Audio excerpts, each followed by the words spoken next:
نبی پاک علیہ السلام نے فرمایا وہ بندہ بیوقوف ہے جو ڈٹ کے اللہ کی نافرمانی کرے اور اللہ کی رحمت کی امید بھی رکھے.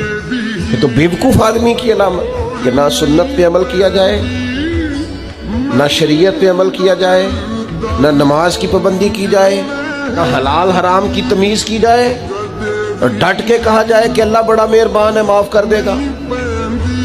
ڈٹ کے کہا جائے کہ دوزخ میں تو کیا میرا سایہ نہ جائے گا. یہ بھی فاسد نظریہ ہے، فاسد. نبی پاک بڑے مہربان بڑے مہربان بڑے مہربان.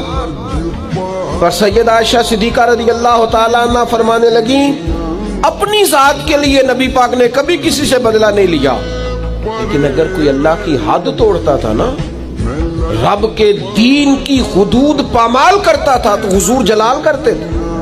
نبی پاک علیہ السلام تو ناراض ہو جاتے اگر اللہ کی حد توڑی جاتی، اور یہاں ڈھٹائی کے ساتھ دلیری کے ساتھ آپ حدود اللہ پامال کریں. یہ فاسد نظریات ہیں.